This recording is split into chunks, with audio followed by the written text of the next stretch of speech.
안녕하세요. 주식쇼 스트라이크의 강동석입니다. 오늘도 날씨가 많이 추웠습니다. 1월 9일 주식쇼 스트라이크인데요. 오늘은 남은웅 원장님과 함께하는 시간이죠. 오늘도 알찬 강의 준비했습니다. 방송을 보시다가 궁금한 점 있으시면요. 언제든지 주저하지 마시고 연락 주십시오. 02-3153-2631, 또 무료 문자 013-3366-0110번과 함께하고 있습니다. 오늘 먼저 시황부터 잡아드릴게요. 코스피는 1990선 초반까지 떨어지기도 했죠. 오늘 0.31% 하락한 1991.81로 장을 마감했습니다. 상대적으로 형보단 아우가 더 좋았습니다. 코스닥은 닷새째 상승 이어가면서 511.94, 전일 대비 0.58% 상승했습니다. 시가총액 상위 종목들 좀 먼저 한번 살펴보시면요. 상섬전자는 보합권에 머물렀고요. 또 현대차와 기아차가 각각 약보합권에 머물렀습니다. 현대차가 1.19% 조정을 받으면서 20만 원 초반대까지 빠졌고요. 또 기아차는 0.18% 약보합권에 머물면서 54,400원까지 내려왔습니다. 부품주는 상대적으로 좀 선방했습니다. 0.9% 상승하면서 26만 7천 원에 머물렀고요.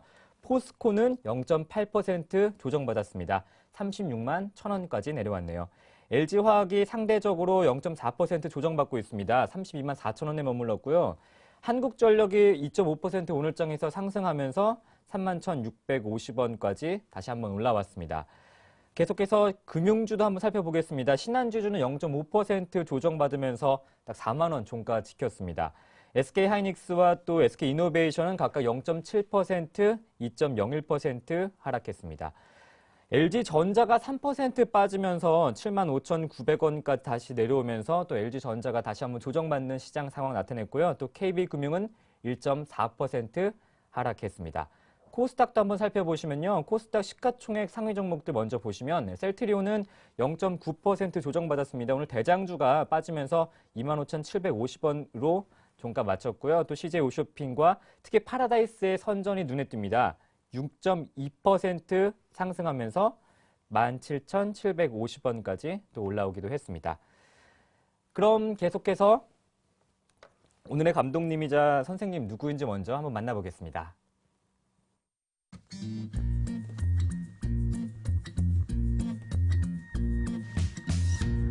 He's never been lonely. She takes his hand and all his troubles step aside. He's never felt like this before. He liked to try. Oh, let yourself in. It's all he's thinking about. Let yourself in. And now he's singing out loud. Ooh, I'm feeling like my life has just begun. And I'm feeling fine. Well, I feel so alive. Singing. Ooh, I'm feeling like my life has just begun. And I'm feeling fine. So fine, fine, fine.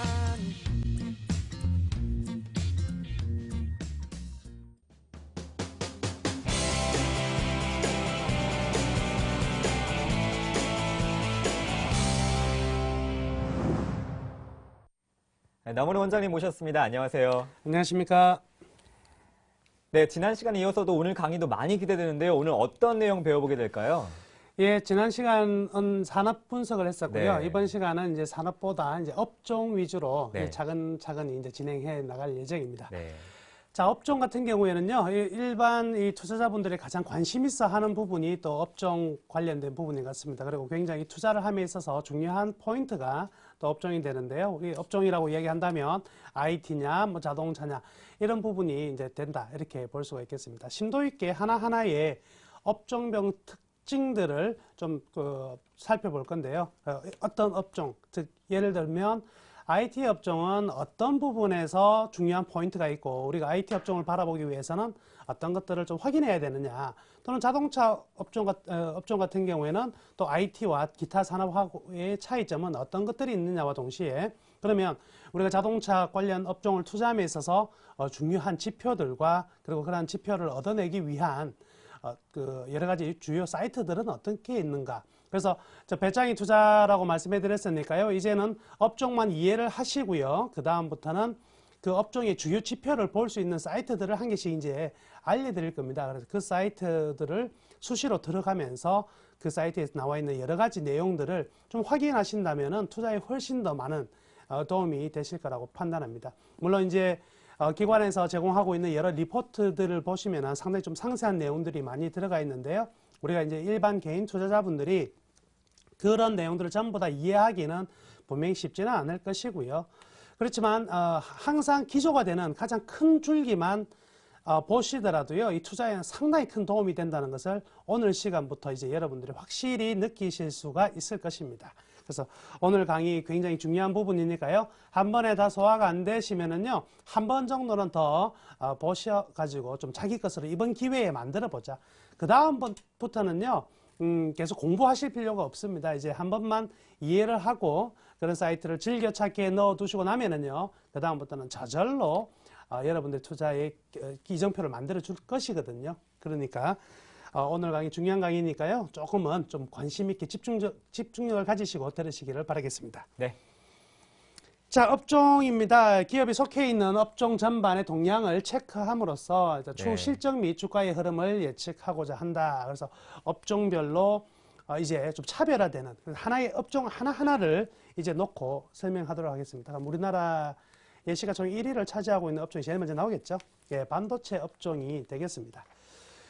자, 우선 반도체 업종의 이제 특징인데요.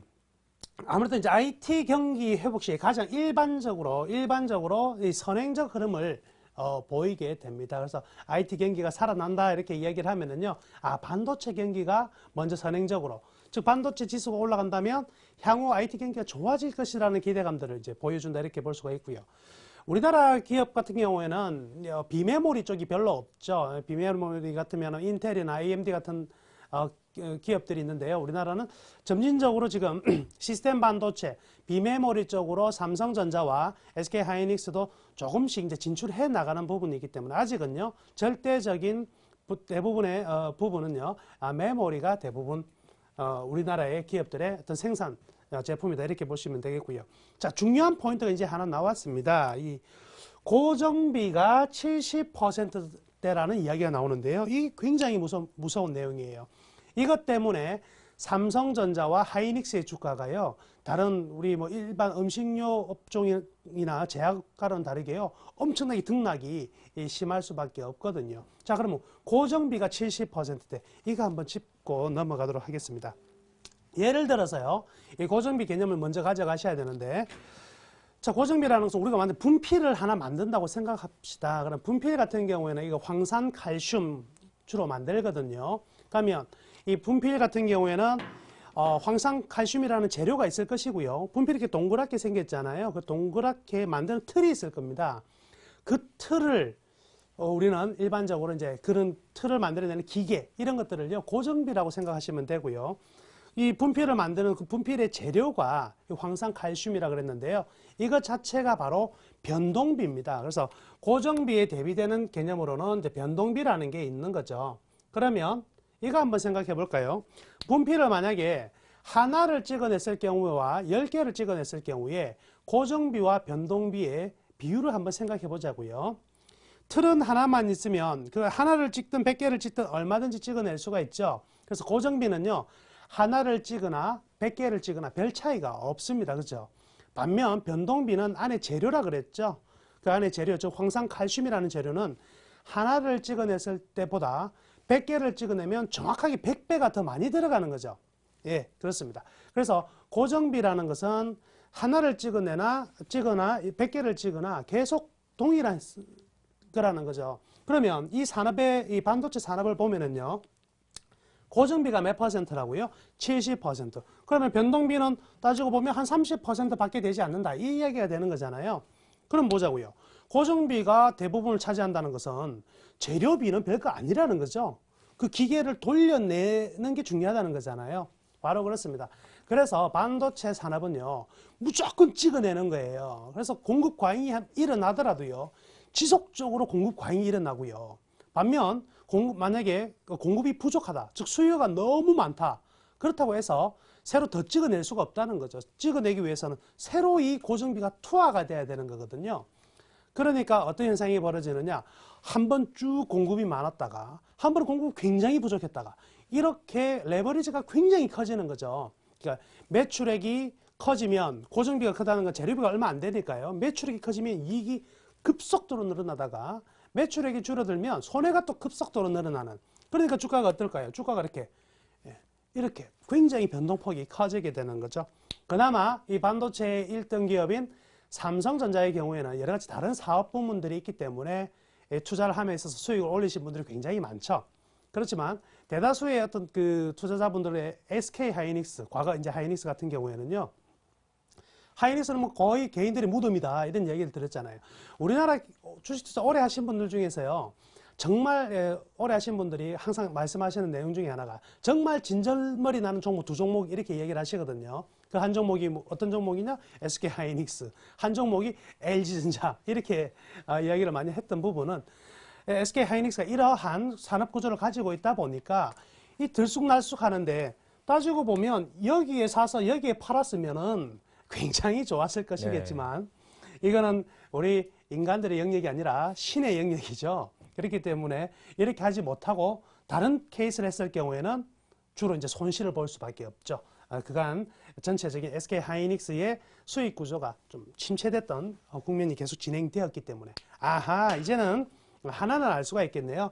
이 반도체 산업이라는 게 고정비가 굉장히 크니까 공급 과다가 계속될 수도 있지만 만약에 수요가 굉장히 많을 경우에는 반도체 가격이 급등을 하는구나. 즉 반도체 가격은 급등과 급락이 일어나는구나. 그래서 이제 키포인트를 하나 얻으시면 되겠죠. 만약에 반도체 가격이 상승하면서 SK 하이닉스의 매출이 증가되는 모습이 나온다면 한두 달 1, 4분기 좋았다가 2, 4분기 안 좋았다가 이렇게 나타나는 것이 아니라는 거죠. 실적이 개선되는 모습이 나오면 폭발적인 개선이 일어날 수 있으니까요. 올해는 아마 이 반도체의 어떤 그 가격 흐름들이 체크를 여러분들이 이제 배우셨으니까 체크를 해 나가면서 반도체 가격이 상승한다든지 하는 모습이 나오면은요. 과감히 한번 들어가셔가지고 큰 수익을 한번 내실 수 있는 포인트를 잡으시면 되겠습니다.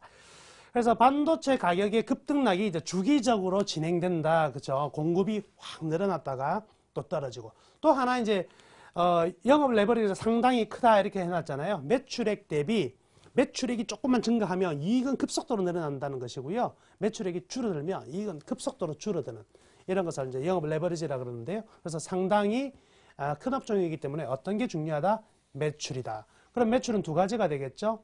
가격이 비싸지면 매출액이 올라갈 것이고요. 그 다음에 생산량이 많아지면 매출은 늘어날 것입니다. 그래서 하이닉스 같은 종목들의 적정 주가를 그리고 이익을 산출하는 데는요. 다른 종목들하고 다르게 굉장히 쉽습니다. 즉 하이닉스는요. SK 하이닉스 같은 경우에는 매출액만 나오면 영업이익부터 쫙 다 나와요. 왜? 고정비가 거의 정해져 있기 때문에 이익을 뽑아내기가 굉장히 쉽다는 것이고요. 또 하나 이제 이러한 굉장히 좀 위험한 어떤 그 업종의 구조를 가졌기 때문에 과거요. 80년대 후반에서 90년대 초반에는 이 반도체 관련한 회사가요. 한 19개 정도가 있었습니다. 우리나라만 보더라도요. 하이닉스가 과거 이제 현대전자로 출발했었거든요. 그다음에 LG 반도체도 있었어요. 그다음에 삼성전자도 있었고요.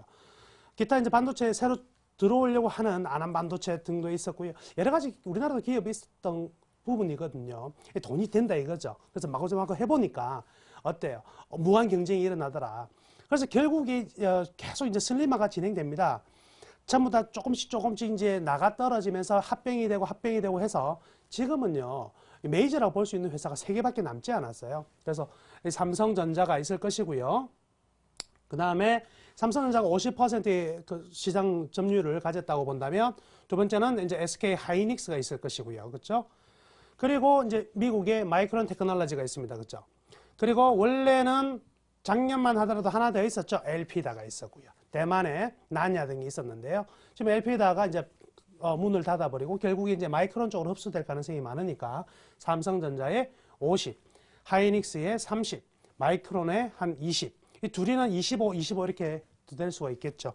이제는요, 이 반도체 업종 자체가 세계의 굵직굵직한 기업으로 이제 시장이 구도가 확 잡혀버린 상태입니다. 그러니까요, 신규적으로 진입하기가 진입 장벽이 굉장히 높은 산업이거든요. 그러니까 이제는 더 이상의 이 세 개의 기업들이 치킨 게임을 할 필요가 없죠. 이제부터는 이익을 공유해 나갈 가능성이 굉장히 많아요. 그래서 반도체 업종에 현재는 업계가 상당히 좀 개편이 잘 되어 있는 상황이기 때문에 향후 이제 이익이 발생한다면 아주 꾸준히 오랫동안 발생할 수 있다. 이런 것도 우리가 한번 예상해 볼 수 있는 내용이라 할 수 있겠습니다. 이 반도체에 대한 얘기를 굉장히 많이 했죠. 그만큼 우리나라에서는 가장 중요한 부분이고 일반 투자자분들이 가장 관심 있게 생각하시는 부분이거든요. 자, 그러면 이런 반도체 관련해서 우리는 어떤 것들을 이제 확인해 나가야 되느냐? 이제 확인 사항들. 우리가 다 찾아보지는 못한다면 애널리스트들이 이제 많은 글을 적겠죠. 그 중에서 우리 적어도 이 정도는 우리가 확인해 보자. 제일 먼저 부분은요. 역시 가격 동향이 되겠죠. 반도체 가격이 어떻게 되느냐. 그래서 이 반도체 거래소가요. 우리나라는 반도체 거래소가 없는데 대만에 반도체 거래소가 있습니다. 왜 대만에 이제 반도체 거래소가 있냐면 이 파운드리 업체라고 하는 TSMC라는 회사가 대만에 있는데요. 그로부터 반도체 관련 부품이나 이런 주변 기기들 그리고 그 안에 전체적인 회사들이 대만에 다 집중적으로 모여 있거든요. PC 부품들 같은 경우도 마찬가지겠죠. 그렇기 때문에 이제 대만의 반도체 거래소가 좀 더 활성화가 되어 있다. 이렇게 볼 수가 있겠고요.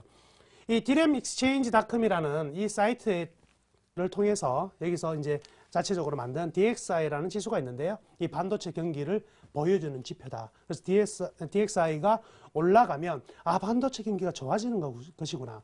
떨어지면 반도체 경기가 안 좋은 것이구나. 이렇게 확인할 수가 있겠습니다. 또 하나는 필라델피아 반도체 업종 자체도 좀 볼 필요가 있죠. 미국 같은 경우에 이제 필라델피아 반도체 지수 전체가 반도체 지수가 있으니까요. 이 전체가 상승을 한다면 반도체 경기가 꽤 좋을 것이다. 또는 뭐 안 좋을 것이다. 이렇게 판단할 수 있을 것이고요. 이런 부분들은요. 각 증권사 HTS를 통해서 다 확인이 가능하고요. 기타 사이트, 또 유명한 사이트, 다음 이런 데서 다 가능하거든요.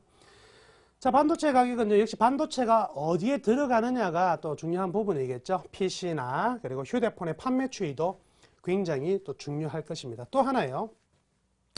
PC나 휴대폰 판매 추이가 들어갔는데요. 이 반도체라는 게 안에 부품이지 않습니까? 그러면 성수기와 비수기가 있어요. 그럼 우리가 일반적으로 12월에 이 가전이나 이런 그 IT 기기의 최대 성수기라고 이야기를 하거든요. 그러면 12월에 IT 기기 완제품의 성수기라면 여기 앞이 되겠죠. 그래서 8.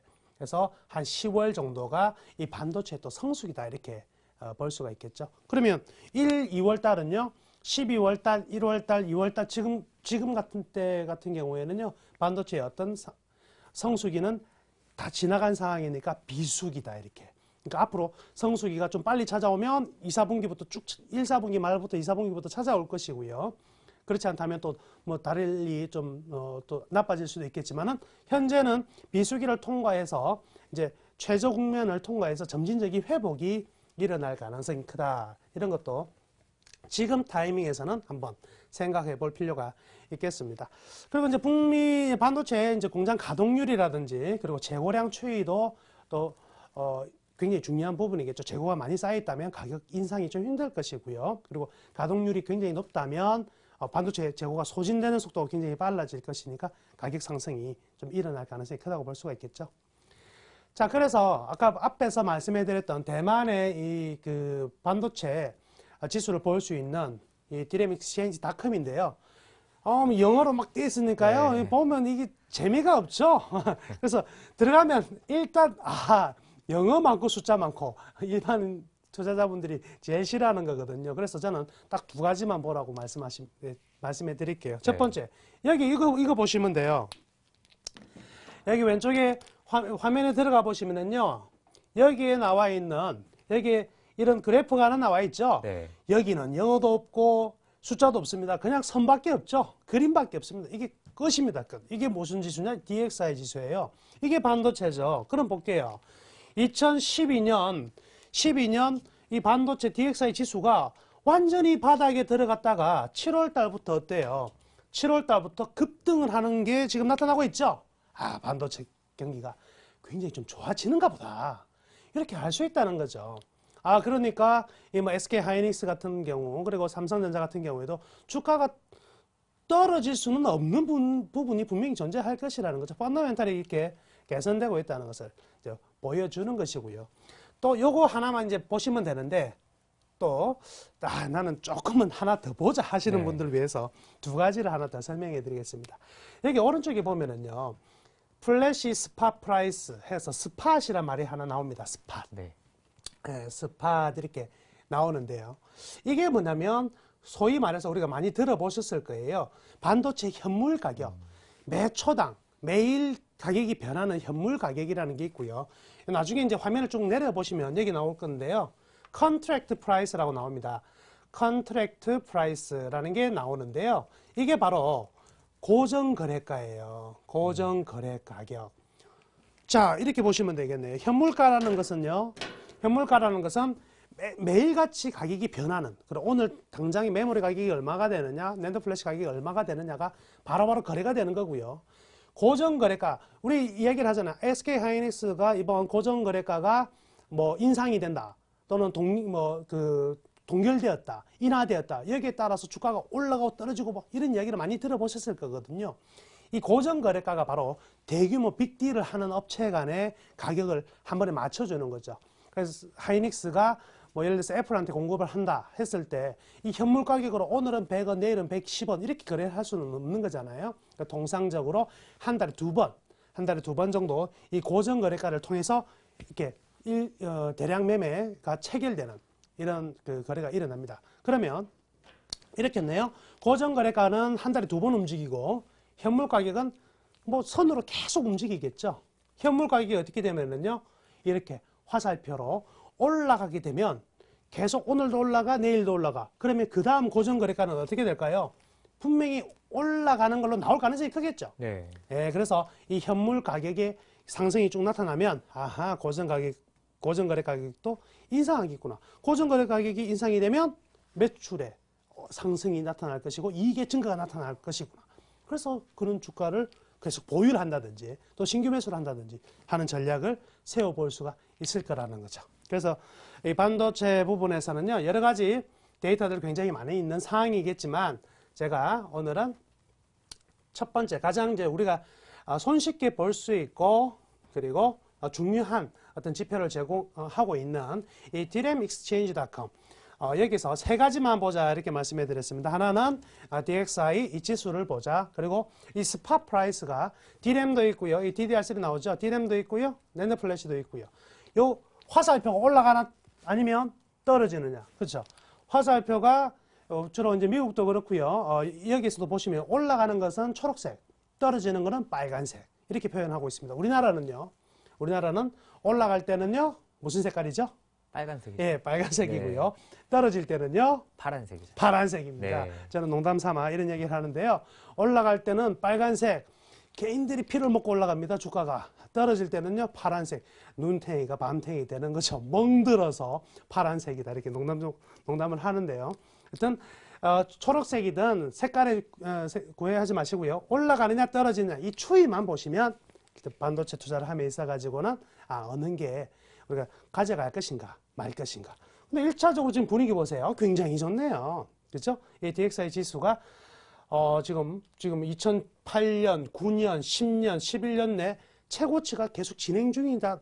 이것만 보더라도 아직은 이 반도체 시황 나쁘지 않구나라고 생각을 해볼 수가 있겠습니다. 이번에는 뭐 디스플레이와 이제 그리고 하드웨어 관련한 부분이 되겠는데요. 일단 IT 하드웨어라고 얘기한다면 디스플레이, 전기, 전자, 가전, 뭐 전자부품 다 포함한 내용이 되겠습니다. 그렇지만 이제 전반적으로 가장 이제 시장의 중심에 있는 것은요, 역시 디스플레이 부분이 될 것이고요. 뭐 아이패드, 태블릿, 노트북이라고 볼 수 있는 이런 것들의 스마트 기기가 이제 이 업종의 어떤 중심이다 이렇게 볼 수가 있겠네요. 자, 이번에는요 디스플레이 업종은요 여기에서 다른 이야기가 하나 나와 있죠. 자, 고정비가 한 40% 내외라는 거죠. 아까 지금 하이닉스 같은 이게 반도체 업종을 이야기를 하면서 반도체 업종은 고정비가 몇 퍼센트 정도 된다고 그랬습니까? 70% 정도 된다고 그랬는데 네. 그러니까 이 영업 레버리지 즉 매출 대 대비 이 이익의 진폭이 굉장히 크다고 그랬잖아요. 거기에 반해서 이 디스플레이 업종은요, 고정비가 한 40%대로 고정비가 이렇게 많이 크지 않습니다. 그러니까 반도체 가격은 올랐다 떨어졌다 올랐다 떨어졌다 하지만 디스플레이 가격은요, 이렇게 올랐다 떨어졌다 하질 않죠. 왜? 조금만 올라가면 고정비가 작으니까요, 더 찍어내버리면 되는 거예요. 디스플레이 가격이. 조금만 떨어지면 고정비가 작으니까요, 안 찍어내버리는 거죠. 그래서 가격이 굉장히 좀 느슨하게 이렇게 떨어진다, 이래 보시면 돼요. 디스플레이 가격은요, 알아두시면 될게요. 네. 올라가는 경우는 없다 보시면 돼요. 디스플레이 가격은 항상 떨어진다, 이렇게 보시면 되겠습니다. 그래서 이렇게 떨어지는 것은 역시 변동비가 굉장히 크고 고정비가 작다, 이렇게 보시면 되겠고요. 우리 이제 뭐 단순히 생각하면은요, 제가 2004년에 이제 PDP TV 이제를 샀을 때요, 42인치 샀을 때 한 500만 원 가까이 주고 샀거든요. 근데 그 다음 한 해가 지나니까 250만 원이에요. 그 다음 이제 2년이 지나니까요, 150만 원 하더라고요. 네. 근데 500만 원 주고 산 이건 이제 PDP죠. 이게 고장이 나고 나니까 이 패널을 바꾸는데요, 150만 원이 들어요. 근데 새 거 사면은요, 120만 원이죠. 네. 그래서 디스플레이 업종 같은 경우에는요, 굉장히 빠른 속도로 단가가 인하를 되는 거예요. 그러면 디스플레이 업종의 기업들은 못 먹고 살겠네 싶어져. 그만큼 원가의 절감 속도도요, 굉장히 빠릅니다. 그렇기 때문에 디스플레이 업종 같은 경우에도 이익이 날 경우에는요, 상당히 큰 이익을 낼 수 있는 기업이면 틀림없다. 그리고 과거에는요, 디스플레이라고 해봐야 뭐 컴퓨터, 그죠? 그리고 TV밖에 없었습니다. 근데 지금 보세요. 여러분들의 주위에 전부 다 디스플레이 화면으로 다 바뀌고 있다는 것을 아실 거예요. 하다못해 어디 뭐 햄버거를 하나 드시러 가더라도 그게 찍는 데 있잖아요. 그래서 가격 찍는 데 보면 여기 또 모니터가 있어요. 우리가 볼 수 있는, 가격이 탁탁 나올 수 있는. 편의점에 가도 모니터가 예전에는 14인치, 17인치, 25인치 뭐 이렇게 규격화가 되어 있다면 지금 5인치가 아니죠. 1, 2인치부터 수십 인치까지 종류대로 싹 다 있다는 거죠. 이렇게 디스플레이가 지금 과거 이제 TV 정도면 끝이 나지 않았나 했는데 사실은 안 쓰이는 데가 없더라. 그래서 이 디스플레이 업종 같은 경우도 굉장히 좀 안전한 산업에 속한다, 이렇게 볼 수가 있고요. 네. 자, 굉장히 좀 매력적인 이야기인데요. 전형적인 업그레이드형 대체 산업이다. 우리 지난주에 제가 산업에 대해서 얘기할 때요, 대체 산업일수록 좋다 그랬잖아요.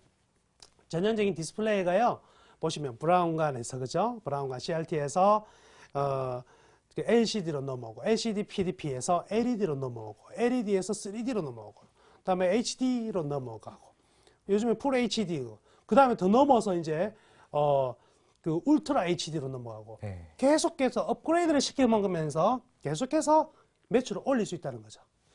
이런 부분들은 이 디스플레이 업종뿐만 아니라 이 하드웨어 업종 전체적으로 다 마찬가지겠지만 이렇게 업그레이드를 시킴으로써 계속해서 새로운 이익을 만들어내 갈 수 있는 산업이다. 이런 것들이 또 하나의 큰 특징이다, 이렇게 볼 수가 있겠습니다. 역시 이제 디스플레이가 이제 가장 주력이니까요. 이 디스플레이 판매 및 이 가격 추이가 이렇게 나와 있습니다, 전체적으로. 그래서 디스플레이 서치 KR 우리나라 사이트인데요. 여기를 통해서 전체적인 디스플레이 판매 가격이 어느 정도, 몇 인치당 평균 가격이 얼마냐, 이렇게 같은 리포트들이 제공이 되고 있고요. 가격은 전체적으로 어떻게 되고 있느냐. 물론요, 증권사 데일리를 보시면은요, 대부분의 몇몇 증권사들 같은 경우에는요, 데일리에 보면 디스플레이 그 패널 가격들이요, 좀 주요 지표로 나와 있는데도 굉장히 많이 있어요. 그래서 반도체 가격이랑 그리고 디스플레이 가격, 뭐 유가, 런던 금속거래소의 지수, 이런 것들 좀 다 요즘 보여주고 있거든요. 그런 것들을 통해서 보셔도 되고요. 그렇지만 좀 더 심도 있게 보기 위해서는 이런 사이트 이용하시면 될 것 같고요. 아까 얘기했지만 대만 소재 TSMC의 가동률과 월별 실적, 요거는 이제 프로들이 좀 사용하는 하나의 그 데이터들인데요. 우리나라는요, 실적을 분기 실적 발표를 하죠. 그래서 매분기 1분기냐, 2분기냐, 3분기냐, 4분기냐 해서 분기 실적 발표하는데요. 대만 기업은요, 월 실적을 발표하고 있습니다. 그러니까 시차가 우리나라가 좀 생기겠죠. 9, 10, 11 이렇게 우리는 세 개를 뭉쳐서 뻥 하고 이제 발표를 한다고 본다면 45일 내에 분기 실적 발표는 분기 종료 후 45일 내에 이제 발표를 하게 되어 있거든요.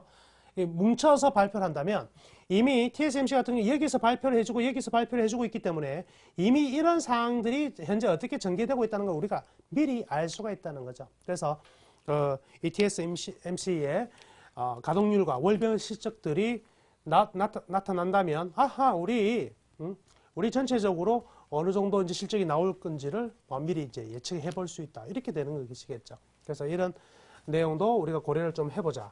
그 다음에 역시 반도체하고도 굉장히 밀접한 관련이 있습니다. 뭐 디스플레이라는 게요.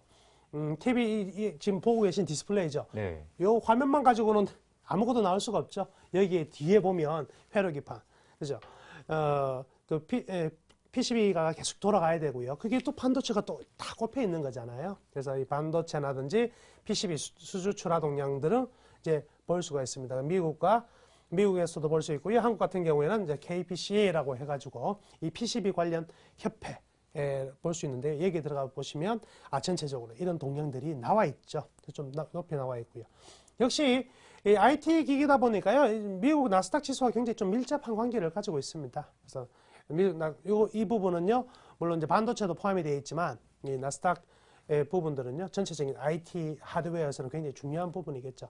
사실 반도체 같은 경우에는요. 미국의 반도체 지수보다 사실은 삼성전자와 SK하이닉스의 지수가 두 개가 지수가 더 정확하고요. 더 선도적이다 이렇게 봐야 될 것입니다.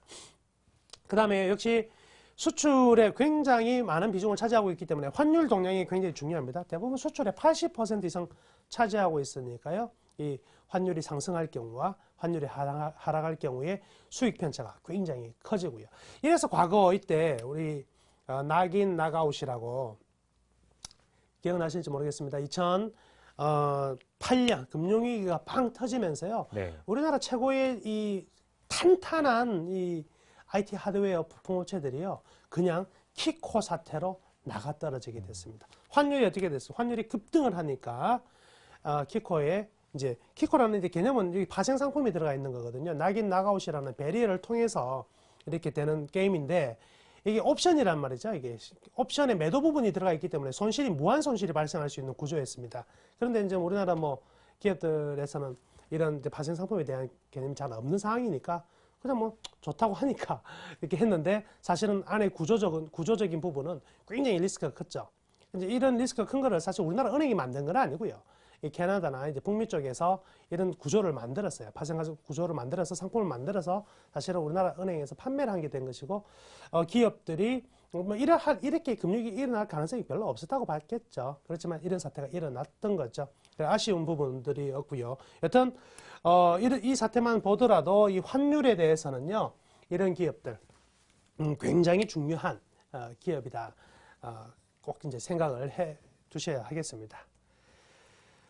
디스플레이 서치 아까 말씀해 드렸었는데요. 이게 이제 그냥 KR하고 닷컴으로 들어가시면은요. 이제 글로벌 사이트입니다. 글로벌 사이트가 되고요. 그다음에 KR로 들어가시게 되면 일반 우리나라 사이트로 보실 수가 있는데요. 여기서 이 부분이 되겠네요. 여기서 리포트들 여러 가지 있고요. 리포트들 뭐 컴퍼런스 같은 것들이 있는데요. 여기 보시면 나오죠. 월별 출하량 및 가격 동향 이렇게 나오죠. 월별 출하량 및 가격 동향이 앞으로 갔네요. 네. 네. 월별 출하량 및 가격 동향이 이렇게 나온다는 거죠. 이런 것들요. 그리고 격주 패널 가격 동향 이런 것도 나오고요. 그 다음에 관련된 리포트들, 시장 정보들 이런 것들이 차례차례 나오고 있습니다. 그래서 이 디스플레이 관련한 부분들은 또 이 디스플레이 서치 .kr을 통해서 좀 더 이렇게 좀 상세한 내용들을 또 보실 수가 있을 것입니다. 자, 그리고 통신 서비스 이제 한 개 더 이제 보도록 하겠는데요. 통신 서비스 같은 경우에는요, 이제 뭐 요즘에 최고 이제 이야기가 많이 나왔던 부분이니까 좀 잘 아시겠습니다. 그래서 스마트 기기가 이제 굉장히 다변화가 됐거든요. 예전에 이제 통신 서비스하면 전화기밖에 없었는데요. 전화기에서 이제 인터넷, 그죠? 그리고 이제 스마트 TV라든지 지금 아이패드, 통신의 종류가 굉장히 이제 많아졌죠. 스마트 기기가 변화가 굉장히 많아지면서 다시 이제 성장기에 들어갔다. 그래서 통신 주가가요, 지금 1999년 이후, 주가들이 이렇게 생겼거든요. 주가가 1999년에서 2000년 급등하고요. 그 다음에 주가가 이렇게 돼 있어요. 통신주는 전형적인 이런 주가의 패턴이거든요. 딱 보면 통신주 같죠. 이게 안테나 하나 세워두고, 그죠? 안테나 하나 세워두고 그냥 바닥에서 전선만 깔고 있는 이게 전형적인 이제 통신주의 흐름인데요. 이때까지만 하더라도요, 통신주는 성장을 할 것이다 생각을 하지 못했습니다. 그렇지만 지금은요, 분명히 달라졌어요. 이 스마트 기기의 다변화뿐만 아니라 컨텐츠가 그만큼 풍부해졌고요. 이제는 다시 성장기로 들어가는 것이 아닌가 라고 생각해 볼 수가 있겠습니다. 이제 통신업종에서는 무선이동 통신도 있고요. 그죠? 유선이동 통신도 유선 통신도 있고요. 망들도 있겠지만 그 중에서 역시 이동통신업체의 변동폭이 가장 큽니다. 그래서 이동통신업자들의 수익이요, 들쑥날쑥 하게 되는 거죠. 그 다음에 이제 과거에는 굉장히 통신업체가 여러 개 많이 있었거든요. 90년대까지만 하더라도요, 뭐 온세텔레콤도 있고요. 그 다음에 뭐 하여튼 그 인터넷만 하더라도요, 종류가 굉장히 많이 있었습니다. 뭐 종류대로 굉장히 많이 있었는데 지금은 SKT, KT, LG 계열로 다 통합이 됐죠. 통합이 되어서 지금은 제4 이동통신이라든지 별정통신, CJ 같은 게 들어왔잖아요. 들어온다고 하더라도 이 세 개의 어떤 틀을요, 깨기는 분명히 좀 굉장히 힘들 겁니다. 밑에 부분에서 자그마한 부분을 서로 이제 쉐어할 수 있는 부분은 있겠지만은요, 메이저로 다시 오는 거는요, 거의 불가능하다. 따라서 진입장벽이 굉장히 높다. 현재 그러니까 들어가 있는 기업으로서 진입장벽이 높다는 것은요, 굉장히 좋겠죠. 남들이 함부로 할 수가 없다. 뭐 이런 그 기업으로의 어떤 산업으로의 어떤 진입장벽만 높은 게 아니고요. 정책적으로도 이거 아무나 통신사업을 할 수 있는 건 아니죠. 그래서 굉장히 진입장벽이 높은 부분은 기존의 업체들한테는 큰 장점이다. 이렇게 볼 수 있고요. 역시 통신은요, 장치 산업이죠. 장기간, 엄청난 장기간 동안에 준비를 해서요, 그 다음에 이익을 끌어냅니다. 재밌는 사실은요, 우리가 이제 그 전화 요금을, 이제 통신 요금을 10초에 뭐 18원, 과거에 10초에 18원 이렇게 냈는데요. 사실은 준비가 다 되고 나면은요, 10초에 1원도 안 해도 됩니다. 돈이 전혀 원가 개념은 없다 이렇게 볼 수가 있어요. 한번 딱 깔아놓고 나면 네. 원가 개념은 없는데 이 비용이 다 어디에 들어가느냐? 마케팅 비용이 다 들어가는 거죠. 마케팅 비용이 거의 다 들어가고요. 그 다음에 이제 장기간의 이 카펙스 투자가 좀 일어난 부분이 있겠습니다. 그래서 처음에 투자되는 부분은 굉장히 돈이 이제 많이 들어가는 부분이지만 투자가 된 이후 이익을 낼 때는요, 사실은 원가가 없다. 거의 이런 게 또 통신 산업의 특징이거든요. 그래서 장기간 소유되는 게 특징이 있다. 이렇게 보시면 되겠고요. 역시 이제 확인해야 될 부분은요, 가입자 수 몇백만이냐, 몇백만이 어디로 가느냐, LG로 가느냐, KT로 가느냐, SKT로 가느냐 중요하고요. 더 중요한 거는 바로 이겁니다. ARP요. 자, 이게 뭐냐면 가입자당 월 매출액입니다. 이거 가입자당 월 매출액. 과거에 보세요. 지금 그 올 한 해 2012년 동안에요. 피처폰, 소위 말하는 우리 그 스마트폰 말고 일반 전화기 있잖아요. 일반 폰은요, 작년 한 해 동안 두 개밖에 나오지 않았습니다. 두 종류밖에. 돈이 안 된다는 거죠. 통신사에서 돈이 안 되니까 자꾸 스마트폰으로 나간다는 거죠. 전화를 좀 작게 쓰시는 분들은요, 저희 어머니 같은 경우에도요, 한 12,000원 정도 나오거든요. 근데 스마트폰은 일단 출발 자체가 35,000원, 뭐 4만원, 5만원이 넘어가는 거죠. 네. 그 가입자당 월 매출액이 결국 이 통신사의 이익이 커지는 거죠. 그래서 과거에 이제 2G 폰에서 이제 3G로 넘어가다가 3G도 돈이 안 되죠. 그래서 지금은 전부 다 LTE, 롱텀 에볼루션으로 다 가고 나니까 이건 한 65,000원 정도 하거든요, 이거. 그러니까 이제 어떤 상황이냐. 3G를 개발 안 하죠, 이제. 3G 폰이 이제 귀해지는 거죠. 안 나오는 겁니다. 3G 폰이 사라지고 있다. 그럼 기존에 3G를 쓰는 사람들은요, 서비스가 계속 떨어지는 거죠. LTE 쪽으로만 전부 다 하니까. 사실은요, 기업의 입장에서는 뭐 이렇게밖에 할 수가 없습니다. 그죠? 그래서 지금은 이 무선통신 같은 경우에는 이 가입자당 순매출이 굉장히 증가되었다. 결국 이제 싸움은요, 투자비와 마케팅 비용 제가 얘기했는데요. 이 보조금 가지고 항상 싸움이 일어나기 때문에 여기 확인사항을 보셔야 되겠죠. 최근에도 아시다시피 방통위에서 영업정지와 그리고 과징금을 추징하는 이런 부분들 항상 앞으로도요, 어떤 식으로든지 계속 전쟁이 될 것입니다. 그다음에 신규 기술 및 상품이 이제 어떤 것들이 또 새로이 전개되느냐 이런 부분도 중요하고요. 아까 이제 방통위 관련해서 정부 정책의 변화 및 이제 관련 리포트들을 우리가 이제 kcc.go.kr, 지오니까 가버먼트니까요, 정부네요. 방통위라는 걸 알 수가 있겠습니다. 그다음 EV 에비타라는 그 데이터가 있는데요. 이게 엔터프라이즈 밸류라고 이거는 다음번에 제가 설명해 드릴게요. 요즘에는요, 이 EV 에비타가 굉장히 중요하거든요. 그래서 요거는 차후에 설명해 드릴 것이고요. 역시 통신은요, 기존에 망을 깔아놓은 감가상각이 굉장히 크기 때문에 이 감가상각비가 굉장히 많은 부분에 대해서는 또 이런 것을 확인한다. 이런 것도 알아두시면 되겠습니다. 그래서 이제 방통위 사이트를 한 번씩 또 들어가야 되는 거죠. 한 번씩 들어가 보시면은 이 통신 관련한 내용들이 굉장히 또 많이 나와 있습니다. 그래서 여기 어디 부분에 들어가시면요. 정책정보센터 이렇게 흰색으로 잘 안 보이시니까. 자, 여기 들어가 보시면 정책과 정보센터 이 코너에 들어가 보시면은요. 우리 통신 관련해서요. 점유율이 어떻게 되고 평균 통신사별 ARPU가 어느 정도 나오고 이런 것들을 확인하실 수가 있어요. 그래서 방송통신위원회에서 이 정책정보센터를 안에 세부적인 내용들을요. 오늘이라도 한번 쭉 들어가셔가지고 보시고요. 그 다음에 민원할 거 있으면 거기 민원도 넣으시고 그래서 이런 그 중요한 포인트들에 대한 이런 사이트들을 꼭 하나씩 알아두셔가지고요. 내가 적어도 그 KT나 SK텔레콤이나 SK브로드밴드, LG U+ 등의 통신주를 투자를 한다고 한다면 적어도 이 방송통신위원회의 이 정책이나 정보센터 같은 경우에는요. 매일은 들어가 보실 필요는 없겠지만은요. 그래도 일주일에 한 번, 한 달에 한 번 정도는 그래서 한 번씩 클릭해서 안에 내용들 어떻게 돌아가나 정도는 한 번씩 보시는 게 이게 또 투자자의 자세가 아니겠나 이렇게 말씀해 드리도록 하겠습니다. 오늘 강의는 여기까지 하도록 하겠습니다. 네, 남은우 원장님의 배짱이 주식 투자 노하우 배워봤고요. 또 계속해서 내일장 전략을 좀 듣고 싶은데요. 옵션 만기일, 또 매물 폭탄이 쏟아진다면 조금 주가가 조정받지 않을까 하는 걱정도 우려되고 있는데요. 내일장에서 어떻게 대응해 보면 좋을까요?